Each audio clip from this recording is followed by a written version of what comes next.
എവിടെയായിരുന്നു പ്രോഗ്രാം? പാരിപ്പള്ളി. വരുന്ന വഴിയാ ഒരുമാതിരി അലന്ന ഓഡിയൻസ്. അമ്പലപ്പറമ്പല്ലേ? ഇരിക്കെ മാലയൊരു ചായ. ചായ ഒന്നും വേണ്ടോ കുഞ്ഞെ, വേണ്ട. പല്ല് പോലും തേച്ചിട്ടില്ല. പിള്ളേച്ചൻ ഇരിക്കേ. ഇരിക്കാനൊന്നും സമയമില്ലെന്ന്. ഇതുങ്ങളെല്ലാം ഒന്ന് കുളിപ്പിച്ചെടുത്ത് 3 മണിക്ക് മുമ്പ് കോളേജിൽ എത്തണം. 6 മണിക്ക് കളിയാ. 6 3 9. 9 മണിക്ക് അവിടെ നിന്ന് പുറപ്പെട്ടാലേ 1 മണിക്ക് ചാലക്കുടി ചെന്ന് ചട്ട കയറാൻ പറ്റൂ. ആ സാധനങ്ങള്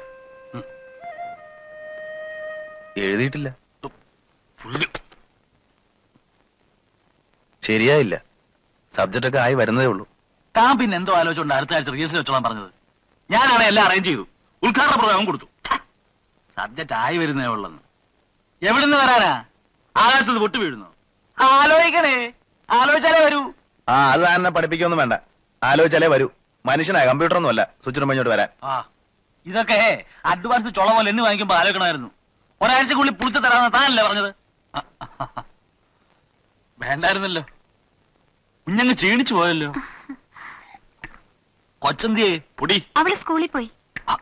അയ്യോ, പറഞ്ഞ പോലെ മണി 9 ആയല്ലോ. താൻ കാര്യം ചെയ്യ്, എഴുന്നേറ്റെ. എന്റെ കൂടെ വാ, നമുക്ക് ആ പഴയ സ്ഥലത്ത് പോയിരുന്ന് എഴുതാം. കുഞ്ഞെ കുഞ്ഞെ, ഇവിടെ ഇരുന്ന് അയാൾ പണി ചെയ്ത് തരത്തില്ല. ഒരാഴ്ച എനിക്കൊന്ന് വിട്ടതാ. കഴിഞ്ഞ 2 നാടകവും അവിടെ ഇരുന്ന് അയാൾ എഴുതിയത്. അവിടെ ഇരുന്നാൽ ഇയാൾക്ക് എടുത്തു വരൂ. ഞാനൊന്ന് കൊണ്ടുകൊണ്ടോ. എന്താ? അല്ലെങ്കിൽ ഒരു കാര്യം ചെയ്യാം, ഞാൻ ബിഷംബറിനോട് ഒരു ടാക്സി എടുത്ത് ഇങ്ങോട്ട് വരാൻ പറയാം. നിങ്ങൾ ഉച്ച കഴിഞ്ഞ് പുറപ്പെട്ടാ മതി. അതൊന്നും വേണ്ട, ഞാൻ ബസ്സിലങ്ങ് വന്നോളാം. വരുമല്ലോ, ചതിക്കല്ലേ. അപ്പോ ഞാൻ ഇറങ്ങട്ടെ.